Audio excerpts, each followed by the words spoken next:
propaganda Democrat media complex is up in arms right now because Republicans like Senator Lindsey Graham warning that a Trump indictment may fuel suspicions of a weaponized justice system. Take a listen. This is not just anybody talking. It is a Trump ally, lawyer, and top Republican on the Senate Judiciary Committee. So he knows better than to just blithely talk up, warn of violence and crime as retaliation against whatever happens in the criminal justice system. Okay, and guess what? The stakes got a little bit higher just a couple of minutes ago when President Biden did the same thing about Senator Lindsey Graham. Take a listen. And by the way, no one expects politics to be a patty cake. It sometimes gets mean as hell. But the idea you turn on the television and see senior senators and congressmen saying, if such and such happens, there'll be blood in the street. Where the hell are we? All right, let's bring in South Carolina Senator, a good friend of the show, a good friend of mine. Senator, I didn't hear you say blood in the street. Did you say blood in the street? What did I miss here? No, you didn't miss anything. Let me tell you what the hell's going on, President Biden. Our border is broken. You should go to the border before, anytime soon. Go to the border. You'd learn a lot if you went. Terrorism is on the rise, right? You would learn a lot if you listened to the generals. Inflation is through the roof and crime is rampant. So if you want to talk to somebody about supporting political violence, I'm not the guy. I reject political violence. January the 6th, Black Lives Matters, burning down the Portland courthouse. I was out there up front protecting the Supreme Court justices from being intimidated. Your own vice president, if you want to talk to somebody about supporting political violence, President Biden, talk to your vice president whose office raised money to bail out rioters who hit cops in the head and went back to breaking the law.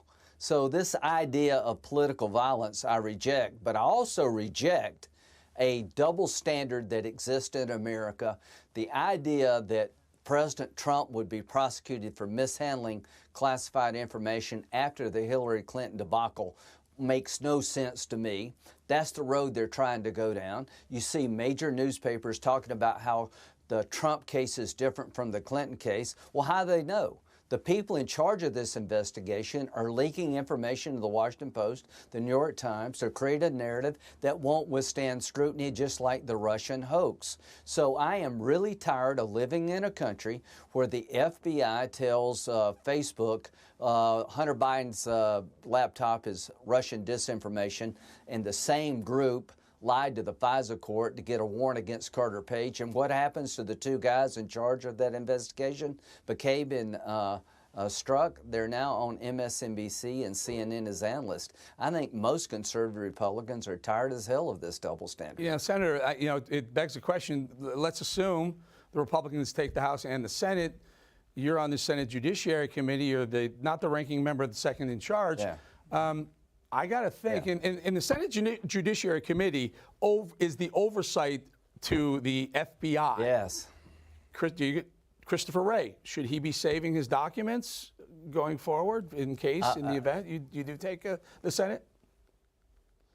Well, so Chuck Grassley tells us they have whistleblowers coming forward to talk about the bias in the Hunter Biden laptop case, right?